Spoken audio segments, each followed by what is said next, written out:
Assalamualaikum warahmatullahi wabarakatuh. Selamat pagi, salam sejahtera bagi kita semuanya. Om Swastiastu, Namo Buddhaya, salam kebajikan, salam budaya. Yang terhormat, Ibu Kaprodi PGSD Universitas Muria Kudus, Ibu Siti Masfuah SPD MPD. Yang kami hormati, Bapak Dr. Nur Fazli SPD MPD, selaku pemateri webinar pada pagi hari ini.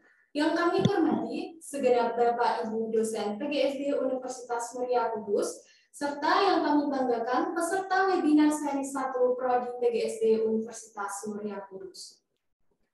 Bersama saya, Yuniza Amalia Nur, yang akan menjadi moderator pada webinar pagi hari ini.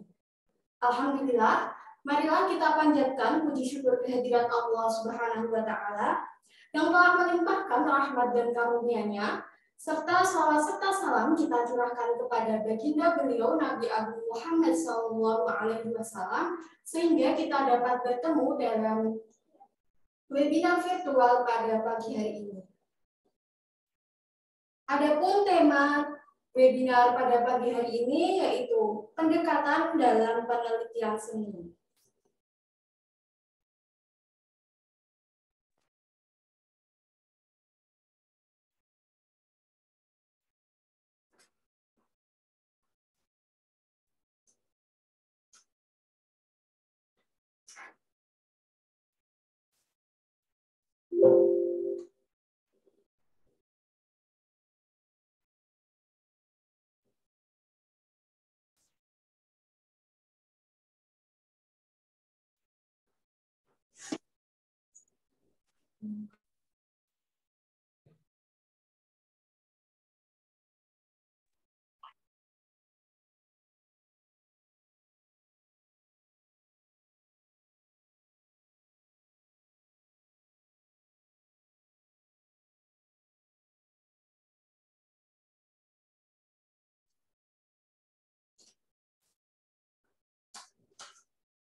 Peserta webinar yang berbahagia, pembahasan ini tentunya akan berguna sekali bagi kita semua yang mungkin sudah terjebak dalam masa lalu dan belum bisa move up, atau bahkan yang sedang merasa tidak percaya diri berjalan pelan, menyusuri kekosongan, mencoba menutupi celah pada masa lalu. Nah, buat yang merasa begitu, yuk kita ngobrol bareng pemateri kita, yaitu Bapak Nur Fazli SPD MPD. Kepada Bapak Nur Fazli SPD MPD, saya persilahkan.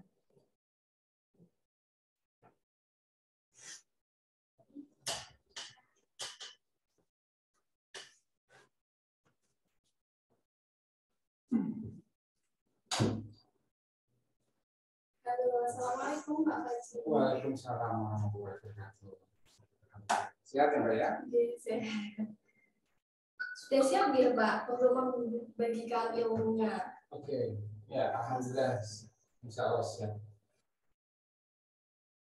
Oke, boleh? Bisa mulai? Bisa langsung saja. Oke, baik. Bismillahirrahmanirrahim. Assalamualaikum warahmatullahi wabarakatuh. Selamat pagi, Sobat Wacana. Pada kali ini dan tidak intinya urusannya ketemu dengan saya ya dalam webinar di studi Wacana PGSD Universitas Muria Kudus. Kali ini saya akan mengangkat tema yaitu pendekatan dalam penelitian seni. Mengapa saya tertarik dengan kajian tema yang saya sampaikan ini?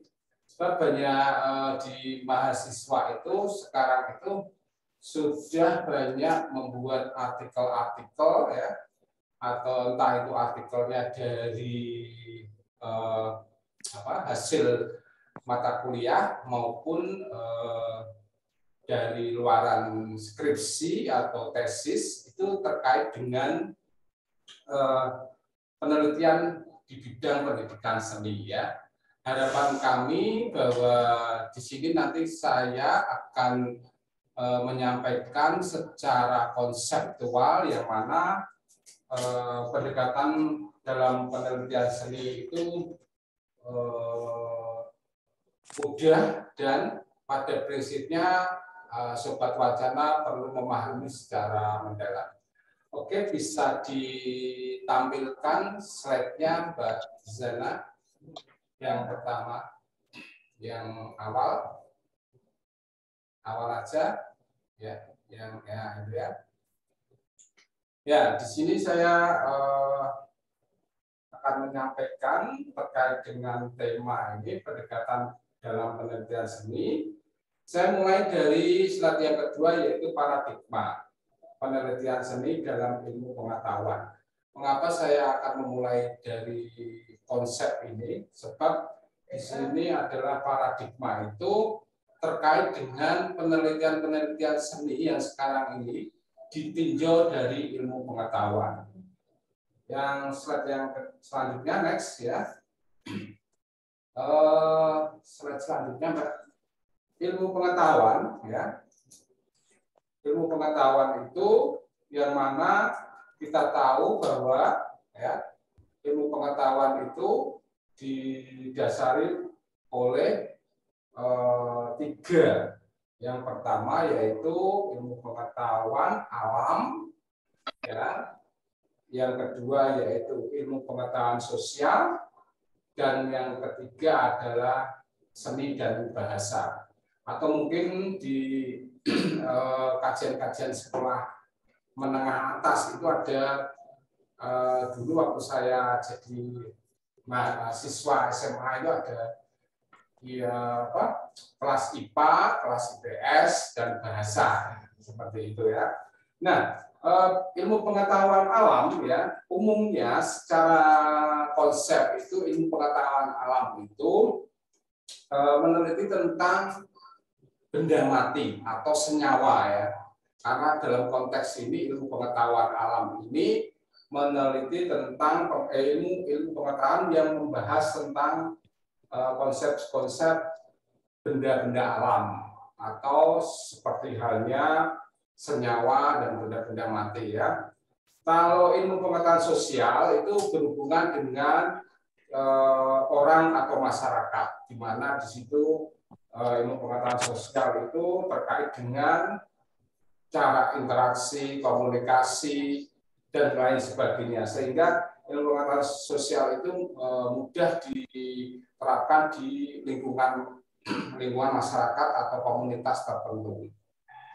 Sedangkan kajian seni dan bahasa itu umumnya terkait dengan kita menjelaskan ilmu pengetahuan yang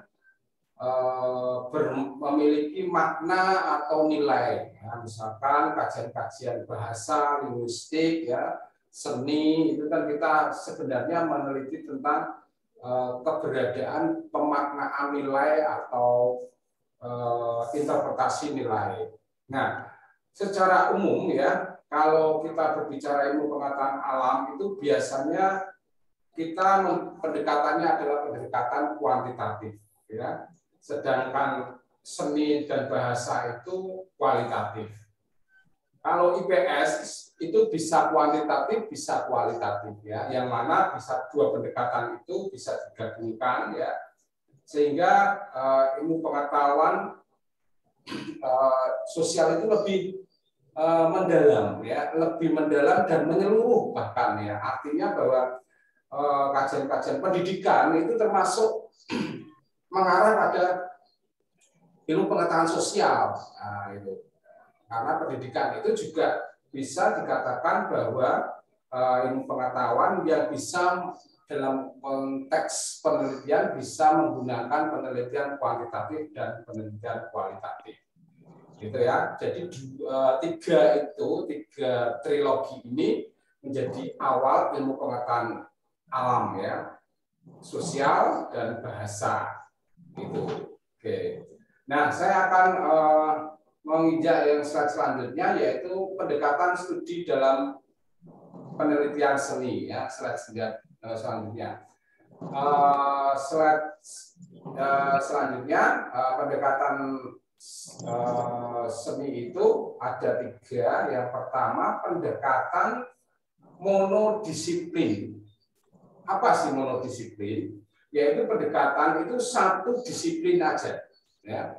Kalau kita berbicara disiplin ilmu, berarti satu ilmu aja, teorinya ya satu ilmu itu, metodenya sama dan menyelesaikan masalah yang terkait dengan disiplin itu. Contohnya misalkan kita kalau berbicara tentang disiplin ilmu monodisiplin, misalkan kita terkait dengan disiplin ilmu IPA, berarti teori-teori IPA yang digunakan dan metode-metode apa yang digunakan di IPA ya, sehingga permasalahan itu untuk menjawab permasalahan disiplin ilmu yang ada di IPA atau IPS atau IPS ya. Kalau IPS misalkan terkait dengan disiplin ilmu IPS ya, sosiologi, antropologi, ekonomi, budaya kayak gitu ya. Teori-teorinya ya harus sesuai dengan teori-teori sosiologi atau antropologi atau dan sebagainya, sehingga metode penelitiannya harus sesuai dengan metode yang sesuai dengan teorinya. Kalau kita berbicara monodisiplin, kita kalau kuantitatif dia berarti teorinya teori-teori yang berbicara tentang sains ya, kita berbicara tentang teori sains, metodenya biasanya kalau sains itu pakai kuantitatif, sehingga permasalahan-permasalahan tersebut dapat menjawab terkait dengan permasalahan yang ada di sains atau sebaliknya di bahasa dan seni. Seperti ini pendekatan monodisiplin ya, monodisiplin ya. Jadi satu bidang ilmu aja. Ini mono ya, mono itu kan satu arah, satu tujuan ya. Mono itu tidak ada cabang mono ya. Itu. Yang selanjutnya yaitu pendekatan yang lebih kompleks, yaitu pendekatan multidisiplin ya. Nah, pendekatan multidisiplin itu contohnya dalam bagian ini ya, ada 4 disiplin ya. 4 disiplin itu untuk menyelesaikan satu masalah. Nah, biasanya kalau terkait dengan kajian-kajian dalam pendidikan, ini bisa menggunakan multidisiplin dan diharuskan karena pendidikan itu kajian-kajian penelitian pendidikan itu sangat kompleks ya.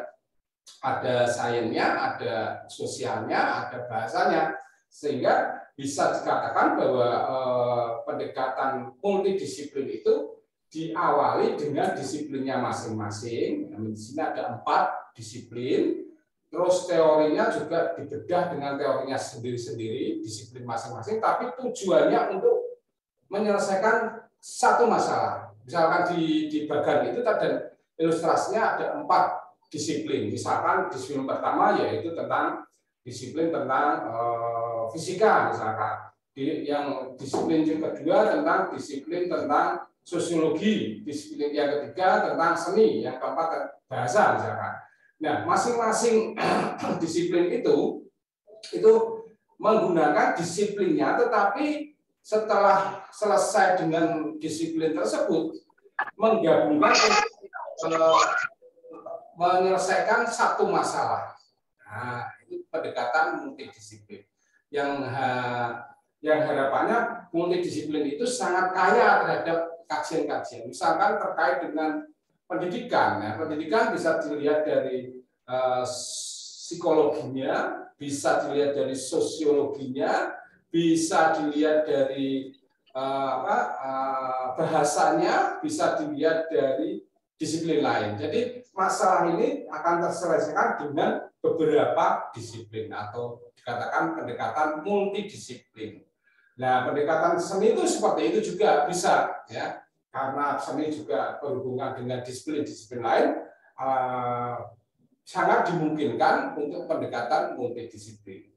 Yang selanjutnya yaitu pendekatan interdisiplin.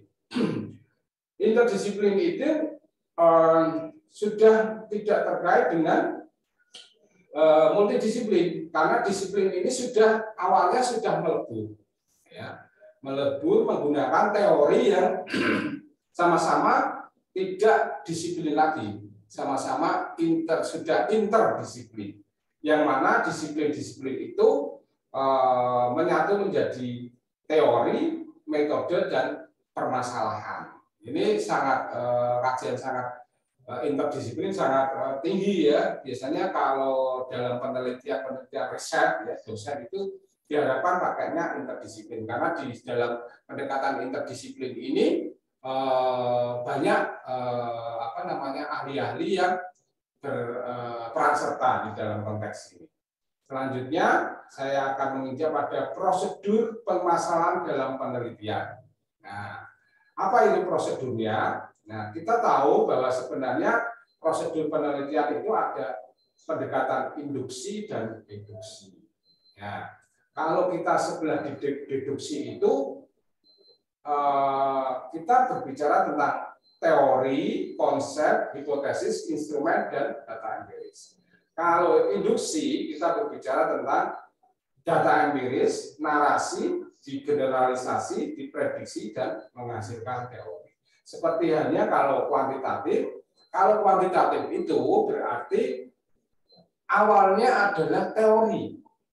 Ya, teori harus diselesaikan dulu kalau kuantitatif. Ya, teori. Jadi kalau di latar belakang, kalau Sobat Wacana mengerjakan konsep kuantitatif, berarti teori-teori sudah selesai dulu di latar belakang.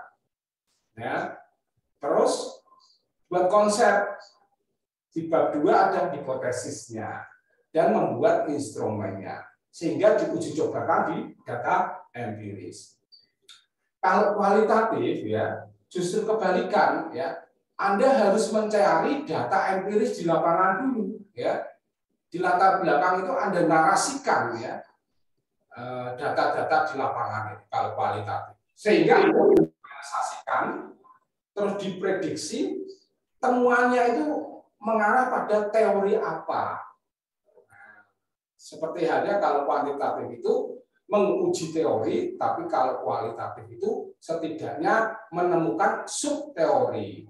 Harapan besarnya adalah menemukan teori, grand teori.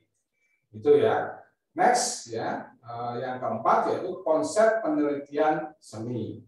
Saya konsep penelitian seni ini sebagai pengantar bahwasannya seni itu merupakan fenomena yang menarik. Seni itu menarik, yaitu sebagai sumber dari narasi individu yang terkait proses dan hasil dari ruang lingkup intraestetik dan ekstraestetik. Nah, ini seni itu kajian-kajian yang menarik untuk sebagai sumber belajar, sumber penelitian yang bisa dilihat dari ruang lingkupnya intraestetik dan ekstraestetik.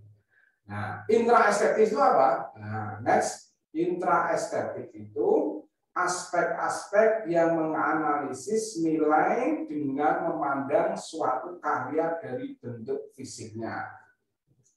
Jadi kalau dalam seni itu kan bisa dilihat, apa yang bisa dilihat? Misalkan suatu lukisan, nah, suatu gambar anak, itu yang dilihat adalah bagaimana bentuknya, bagaimana struktur garisnya, bagaimana warnanya, atau mungkin kalau membuat suatu karya 3 dimensi, bagaimana teksturnya atau bidangnya. Nah, itu intra yang bisa dilihat. Misalkan ruangan podcast ini penuh dengan gambar, berarti kalau intra estetik berarti warnanya itu apakah apa yang ada di warna di sini, bagaimana garisnya, bagaimana bentuknya. Ini adalah intra estetik. Itu aspek-aspek yang bisa dilihat secara panca indera, secara fisiknya, itu namanya intraestetik. Nah, kalau ekstra estetik, ya, itu adalah aspek-aspek yang menganalisis nilai dengan memandang suatu karya dari luar fisiknya, efek dari karya tersebut, efek dari gambar anak itu apa, efek dari lukisan itu kayak apa, efek dari musik itu apa, efek dari seni tari itu apa, efek dari puisi itu apa. Nah, bisa dilihat dari misalkan kehidupan sosial budayanya, atau penerapan keterampilannya, atau nilai-nilai religius atau keyakinannya, atau nilai-nilai pendidikan. Nah, misalkan Anda meneliti tentang kelompok masyarakat suku pedalaman, Anda pasti akan menganalisis tentang nilai-nilai keyakinannya. Itu namanya kajian ekstra estetik. Atau Anda meneliti tentang kehidupan anak jalanan. Nah, itu anak jalanan itu kalau Anda suruh misalkan membuat suatu karya, nah tidak dilihat dari gambarnya, tetapi gambar itu merepresentasikan kehidupan sosial dan budayanya. Itu namanya kajian ekstra estetik. Seperti itu. Jadi misalkan Anda meneliti tentang lukisan kaligrafi, misalkan. Lukisan kaligrafi kalau Anda lihat hanya sekedar warnanya, bentuknya, hurufnya, itu intra. Tapi kalau ekstra, berarti makna religiusnya yang ada di situ apa? Keyakinannya apa? Kaligrafi itu memiliki makna religiusnya apa? Nilai-nilai pendidikan karakternya itu apa? Itu namanya kajian ekstra estetik. Ya. Kalau Sobat Wacana, hubungkan intra dan ekstra. Nah, jalinan intra dan ekstra estetik itu contohnya di tengah itu ya ada misalkan ekspresi seni anak, ya, teknik, ide, media berkarya itu intra, ya, intra. Tetapi bisa dikembangkan kalau ekspresi seni anak itu bisa dilihat dari perkembangan individunya atau cara berinteraksi sosialnya, atau peran gurunya, atau komunikasi anaknya dalam gambar itu sudah melampaui, sudah ekstra. Semakin ke luar itu semakin ke ekstra. Ya, di situ nanti ada kajian. Jadi kalau kita lihat ekspresi seni anak itu bisa ke psikologi, bisa ke manajemen pendidikan, bisa budaya lembaganya, sekolahnya, bisa sebagai pelestarian budaya, bisa pendidikan karakter yang dibidik, bisa teknologinya, linguistiknya, dan psikologi anaknya. Nah, seperti itu. Jadi ini gambaran jalinan intraestetik dan ekstraestetik. Kalau berbicara tentang penelitian seni, kita lihat juga misalkan kita bisa melihat dari musik tradisional. Kalau hanya sekedar Anda meneliti tentang tekniknya bermain musik, gagasan bermain musik, atau media yang digunakan dalam seni musik itu namanya intraestetik. Kalau Anda, Sobat Wacana itu sudah meneliti tentang peran gurunya sebagai pendidiknya, terus cara berinteraksinya itu anak seperti itu, cara berkomunikasinya seperti apa, atau perkembangan psikologi dalam perkembangan anak, ya itu sudah melampaui bukan intra lagi, tetapi ekstra estetik. Nah, itu konsep penelitian pendidikan di dalam seni itu aja dari saya dari presentasi ini merujuk dari bukunya Prof. Cecep Rohedi ya, yaitu metodologi penelitian seni, dan bukunya John W. Braswell, dan ada data-data dari internet. Saya kira itu. Terima kasih atas waktu yang diberikan kepada saya. Saya kembalikan ke Mbak Moderator.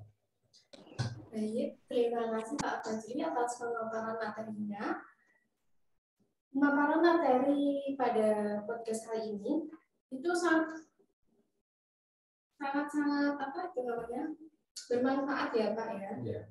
Terus untuk teman-teman yang mau bertanya, saya persilakan. Dan teman-teman bisa mengajukan pertanyaan dengan menyebutkan nama dan nick-nya.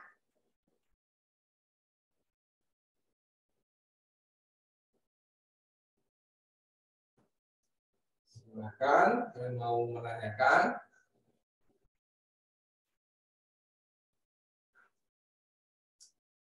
Monggo bagi teman-teman yang mau bertanya, saya persilakan untuk bertanya.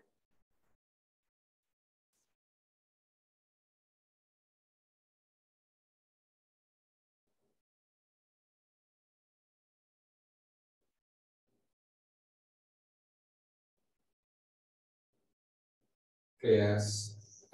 Silakan yang mau bertanya atau mungkin bisa di kolom chat ya Bapak ya. Yang saya pastikan bahwa sekarang itu mahasiswa-mahasiswa PGSD sudah sudah dibekali oleh dosen-dosennya terkait dengan cara penulisan karya tulis ilmiah dan perlu ide.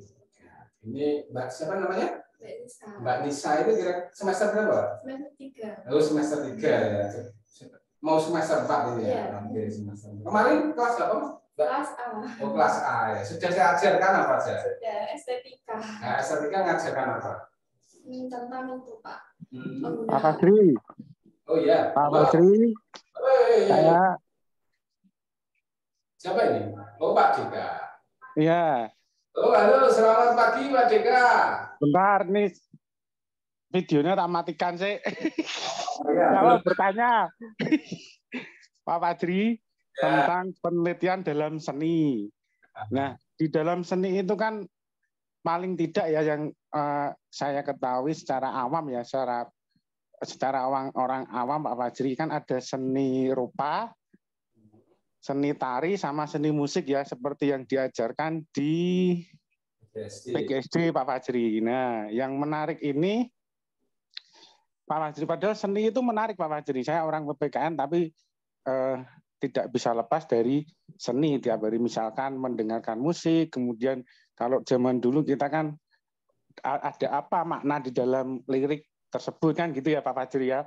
Kemudian kita melihat sebuah lukisan gitu kan, lukisan seperti ini ada apa di balik itu. Nah, menurut Pak Fajri ya, sebetulnya seni ini kan menarik Pak. Kita tidak bisa lepas dari seni setiap hari dari bangun tidur sampai tidur lagi gitu ya Pak Fajri ya. Nah, sebetulnya apa yang bisa membuat mahasiswa ini lebih tertarik karena Pak Fajri tahu sendiri Pak Fajri ya. Di dalam mahasiswa PGSD itu sebetulnya mulai dari mata kuliah dasar seni sampai dengan pendalaman, ada prakteknya juga, ada pamerannya juga, harusnya juga diikuti dengan menariknya meneliti sebuah seni gitu.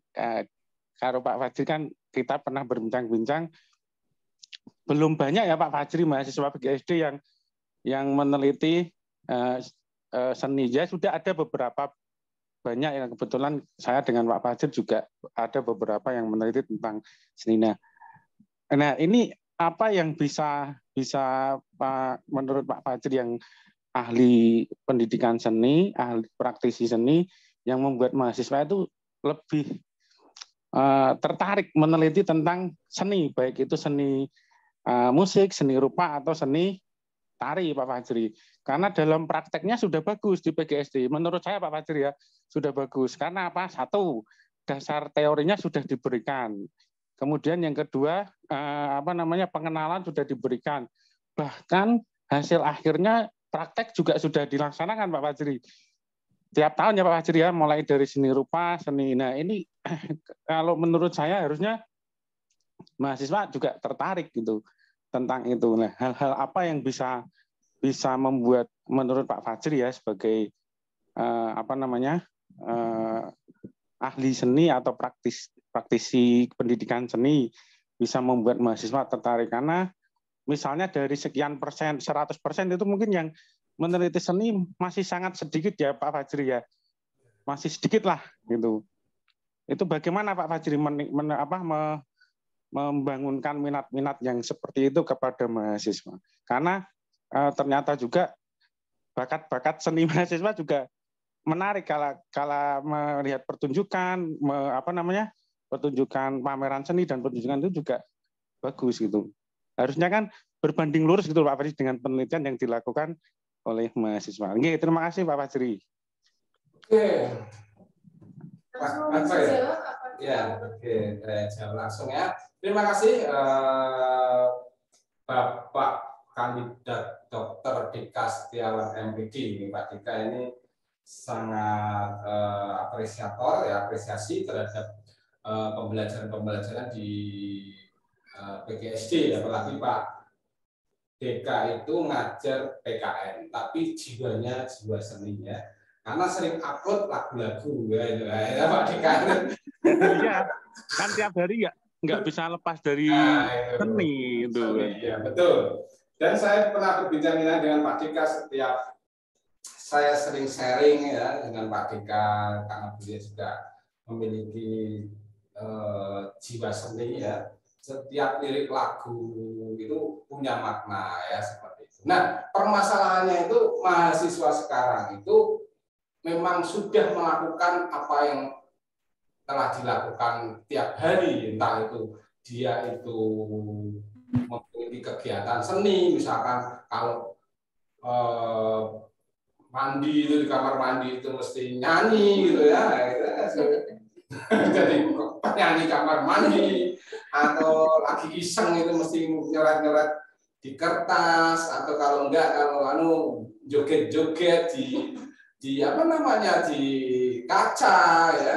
Nah, permasalahannya kenapa mahasiswa sekarang itu sedikit minatnya. Tapi saya pastikan di PGSD UMK itu arah ke penelitian riset art, education art-nya itu ada signifikan ya. Artinya mahasiswa juga, karena kami sudah membekali yang dikatakan Pak Deka itu ya, membekali dari konsep, praktek sama pengembangan. Dan juga program-program di PGSD UMK itu sudah mengaplikasikan seni tersebut. Misalkan kita punya karawitan.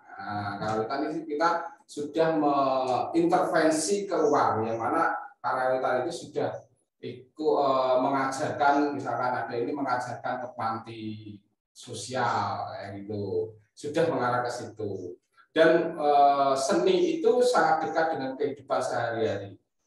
Artinya bahwa sebenarnya mahasiswa itu sudah memiliki pemikiran. Nah, saya atau kami yang ada di program PGSD itu sudah merancang kegiatan-kegiatan terkait dengan pendidikan seni. Harapan saya sebenarnya sebagai pendidik di PGSD UMK, PGSD UMK itu pasti suatu institusi atau lembaga pendidikan jurusan itu pasti memiliki karakteristik. Nah, sebenarnya PGSD UMK itu karakteristiknya ada di seni sebenarnya. Karena budaya kudus yang terkait dengan banyak budaya itu sebenarnya ada. Nah, oleh sebab apalagi Universitas Muria Kudus itu punya visi misi indigenous university. Nah, university artinya PGSD sudah menerapkan nilai-nilai seni yang mana di mata kuliahnya setiap semester itu ada mata kuliah seni, entah itu praktek maupun konsep teori. Nah, tinggal nanti kita on the progress ya. Karena saya harapkan mahasiswa kita seni itu jadikan media untuk pembelajaran anak. Karena anak itu lebih suka apa yang ia lihat, apa yang ia dengar, atau apa yang ia rasakan. Nah, media seni, ya, pendidikan seni itu masuk di dalam konteks tersebut sebagai pendekatan yang sangat humanis, ya, sangat humanis. Artinya pendidikan seni itu wajib pelajari oleh mahasiswa PGSD ya, terkait dengan pendidikan ya.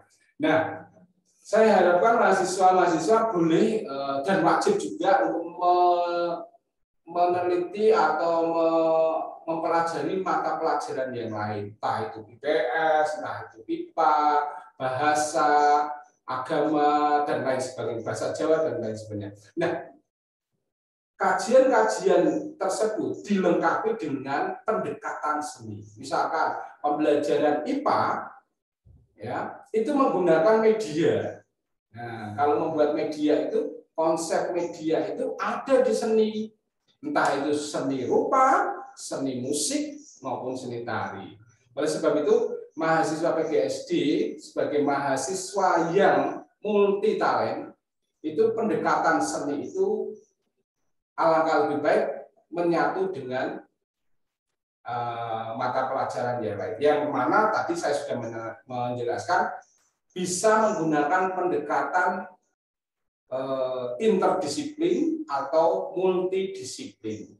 Nah, seperti itu. Jadi itu tadi penjelasan saya, dan saya juga berterima kasih kepada Pak Deka yang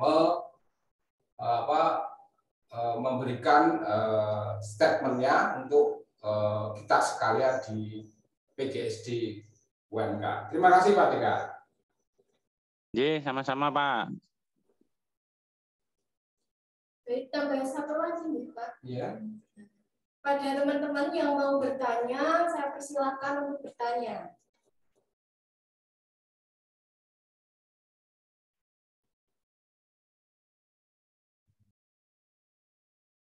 Silakan teman-teman, mungkin yang semester 4 ini ya, atau semester 6 ya.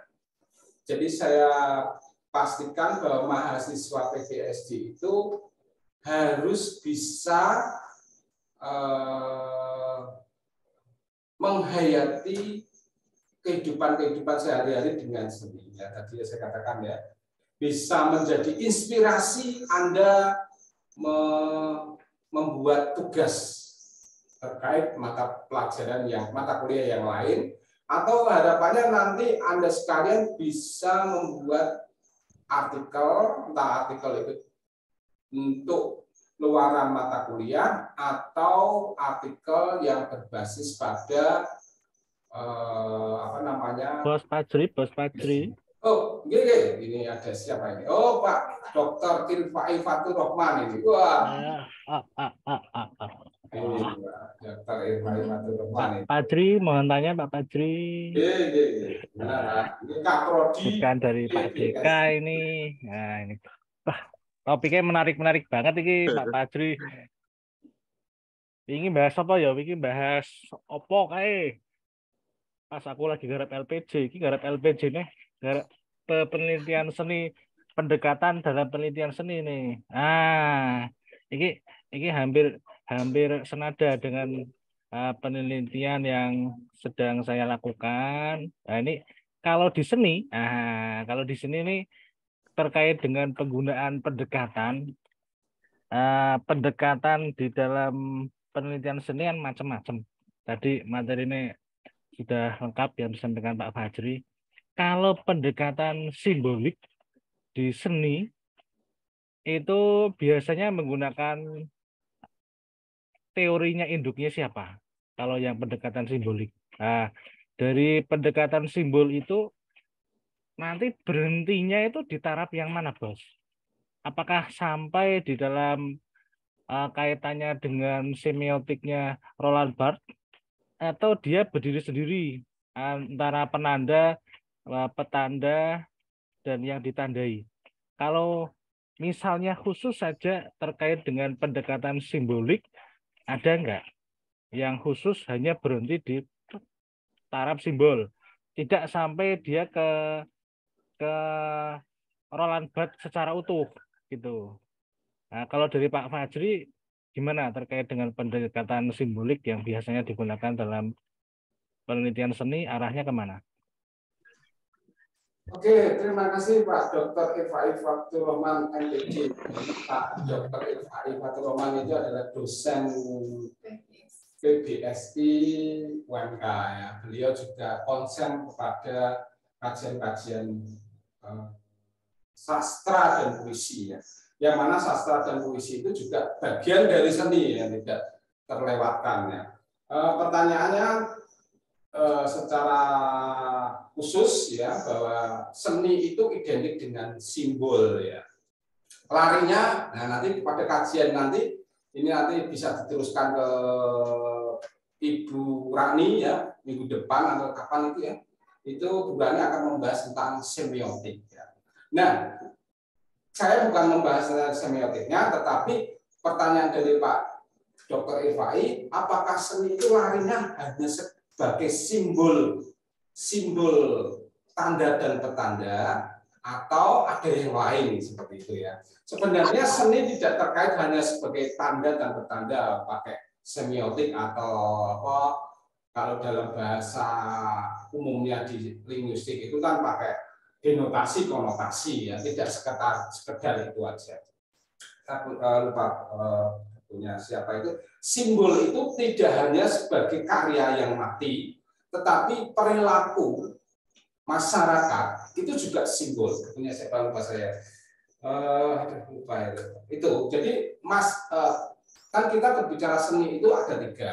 Yang pertama adalah subjek estetis, objek estetis, dan value. Subjek estetis itu biasanya adalah seniman yang membuat atau kreator. Kalau objek estetik yang dibuat karyanya, entah itu karya seni rupa, seni musik, seni tari, atau sastra, atau teater, itu karya objek. Dan value. Nah, kebanyakan memang kalau kita berbicara tentang kajian-kajian seni, itu yang nomor 2, yaitu adalah objeknya. Nah, objek kan benda mati. Nah, pendekatannya bisa melalui semiotik. Ya. Tapi yang 2 itu, yaitu subjek dan value, itu belum banyak diangkat. Ya sudah ada. Misalkan kayak saya itu juga disertasi saya tidak menjelaskan secara spesifik tentang objeknya, tapi subjeknya. Misalkan contoh disertasi saya adalah pengalaman estetis orang-orang tunanetra dalam membuat suatu karya. Saya tidak memfokuskan pada bagaimana karya itu yang dibuat oleh tunanetra, bukan, tetapi pengalaman dari subjeknya. Nah, itu lupa saya sudah ini loh, karena kalau dosen itu banyak mengerjakan administrasi, nilai dan sebagainya, itu kurang membaca, lupa. Nah, subjek estetik punyanya Susan Langer ya, Susan Langer itu, mohon maaf ya.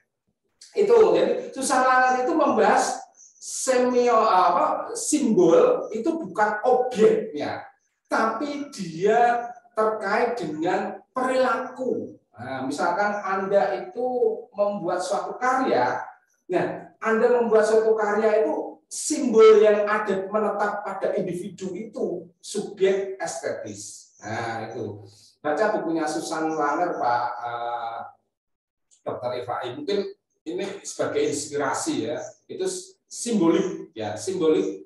Jadi umumnya orang-orang sastra itu terjebak di dalam lebih suka ke objeknya, karena memang dia menulis suatu karya puisi, dia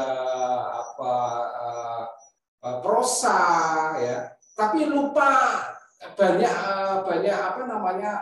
penelitian-penelitian yang harusnya simbol itu ada pada penulisnya ya, atau value-nya ya, value itu nilai-nilai objek estetisnya itu masih kurang. Seperti itu mungkin Bapak Dr. Irfai Fatur Rahman yang bisa saya sampaikan. Ya. Kalau yang dari disampaikan Pak Fajri yang pakai Susan Langer ya. Iya. Nah, Susan Langer kan dia membagi 3, yang konsepsi, simbol, sama bahasa. Kalau saya kan cenderungnya masuk di konsepsi latar belakangnya dan masuk ke bahasanya. Nah, ini saya mencoba di penelitian tradisi Bulusan itu saya masuk di proses pendekatannya, analisis simbolnya saya fokuskan ke simbol budaya. Nah, kalau masuk di Susan Langer, dia itu cenderungnya masuknya ke psikologinya ya. Iya. Ke psikologi ya. Jadi Susan Langer itu dia itu memposisikan subjek estetis ya. Subjek estetis kan personal orang ya. Berarti kan pendekatannya adalah pendekatan psikologi. Loh, terus gimana? Saya orang sastra, saya itu orang seni tapi suka bahasa kajian-kajian psikologi. Apa psikologi? Saya belajar disertasi saya itu pakainya grounded teorinya itu pakai teori Sigmund Freud, psikologi itu, psikoanalisis. Nah, jadi teman-teman mahasiswa, Anda juga sebagai mahasiswa pendidikan jangan alergi dengan materi-materi atau disiplin-disiplin yang lain. Begitu pula dengan tadi Pak Dr. Evai, beliau mengkajinya tentang budaya. Budaya umumnya itu yang dilihat itu artefak, misalkan bulusan.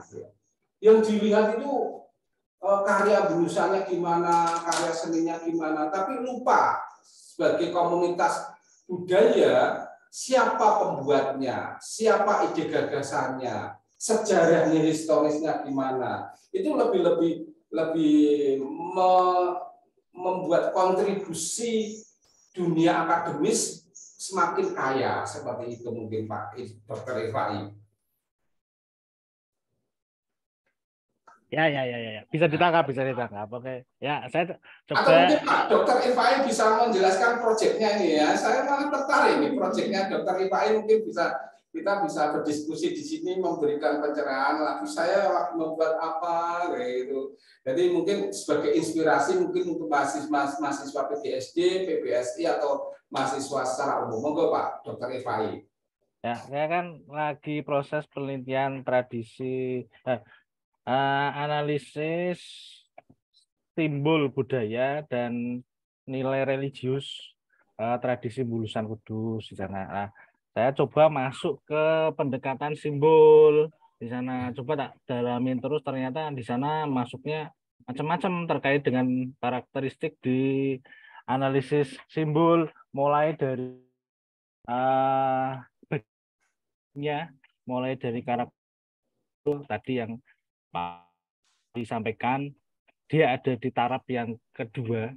Itu kemudian dari taraf yang kedua itu kan dilandasi dari unsur ekstrinsik yang melatar belakangi kemunculan dari tradisi Bulusan Kudus, begitu. Kemudian dari sana saya mengarah khusus untuk mendalami di simbol budaya. Ternyata dia untuk menggali pun nggak semudah yang dikatakan, hanya kata-kata simbol, tapi di dalamnya muncul macam-macam. Saya baca disertasinya siapa, tapi ada di laptop yang ada di rumah, bukunya ada, ternyata lengkap lagi lah. Ini dari Pak Fajri terkait dengan simbol tadi mengarah ke Susan Laher.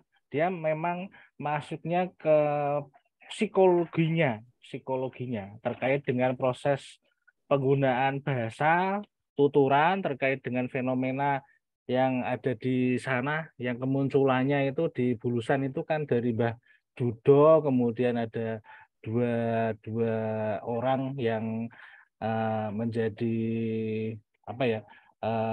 pelajarnya atau pesantrennya yang saat itu sedang bekerja. Kemudian ada Sunan Muria yang datang, kemudian di sana diperingati kenapa saat malam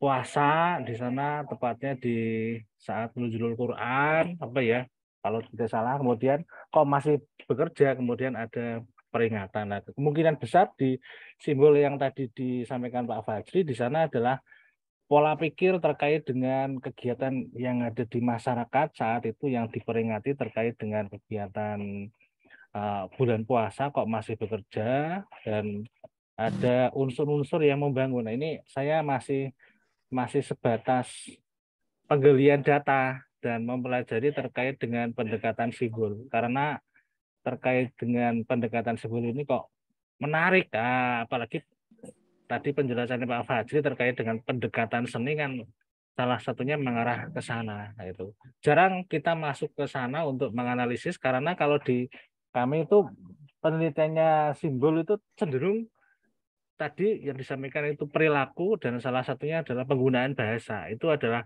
ranah-ranah para peneliti bahasa. Kalau saya kan cenderungnya penelitiannya ke sastra, tapi kalau yang masuk ke simbol karena dia adalah kegiatan yang ada di dalam kegiatan memproduksi misalnya bahasa, memproduksi perilaku, dia cenderungnya adalah penelitian linguistik begitu. Kalau di kami. Nah, ini coba saya menggabungkan antara penelitian linguistik di penelitian tradisi. Nah, itu karena masih sedikit yang menyentuh terkait dengan penelitian simbolik yang masuk di kegiatan tradisi, khususnya terkait dengan tradisi lisan. Nah, itu baru ada gambaran biasanya nih nanti kalau saya konsepnya udah jadi saya kan laporkan jenengan bos. Ini sesuai apa enggak? Nah sudah sesuai ya tak lakukan. Nah ini biasanya saya konsultasi terakhir terkait dengan kedalaman. Nah, kedalaman terkait dengan penelitiannya sama jenengan. Nah, begitu. Biasanya kan dokter kok penelitiannya ngene tok. Ngono-ngono. Nah, ini saya tadi menyimak asik. Narasumbernya Jos, materinya Jos kan ini kalau dari saya nih materinya bukan hanya untuk S1 nih, S1, S2 dan S3 dan orang-orang yang sedang belajar penelitian ini masuk semuanya nih. Gitu Bos, Pak Jri dari saya tanggapannya. Oke, terima kasih Pak Dr. Ibrahim Pak Roman. Ini semangatnya luar biasa. Kita dosen PBSI yang semangat luar biasa. Mungkin Mbak Zana bisa slide-show-kan yang terkait dengan pendekatan multidisiplin ya. Pendekatan multidisiplin ya. Ini saya akan multidisiplin. Bawah multidisiplin. Nah itu ya, misalkan. Nah itu ya. Pak Dr. Ifai mungkin Pak Dr. Ifai nanti bisa menggandeng ya. Karena beliau adalah ahli linguistik ya.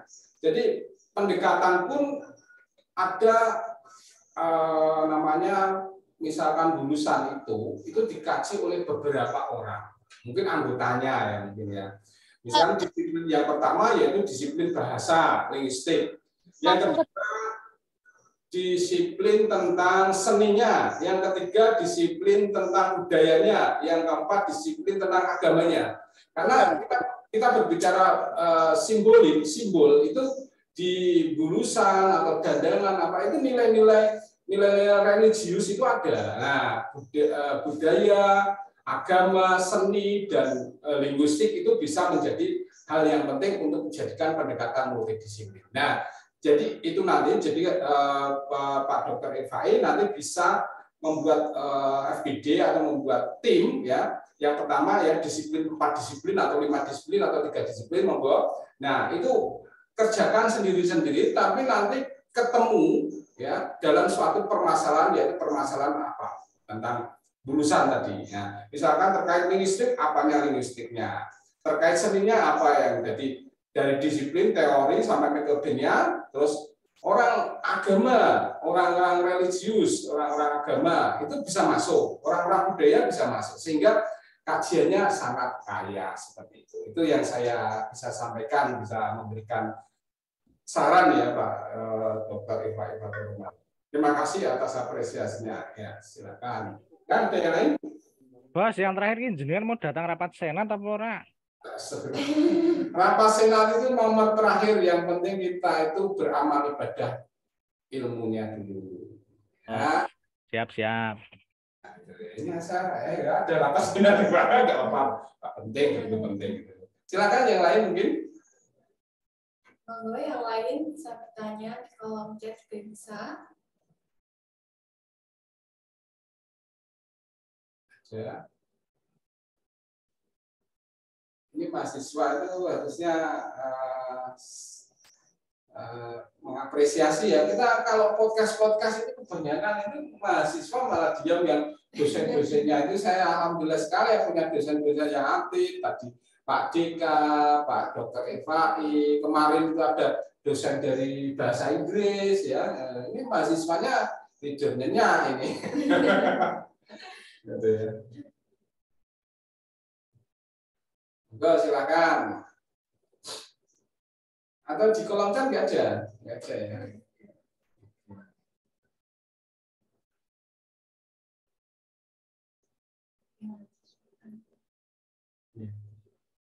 Baik, terima kasih kepada Pak Dika dan Pak Ifai yang sudah bertanya pada podcast kali ini. Terima kasih juga buat Pak Fajri atas pemaparan materi pada podcast hari ini. Dan terima kasih atas perhatian kepada semua peserta yang sudah hadir dalam webinar pada pagi hari ini. Mohon maaf atas segala kekurangan, semoga ilmu yang kita dapatkan saat ini dapat bermanfaat untuk kedepannya. Harta semakin hari akan semakin habis, tetapi ilmu semakin hari akan semakin bertambah. Saya Yuniza Amalianur, pamit undur diri. Wassalamualaikum warahmatullahi wabarakatuh. Waalaikumsalam.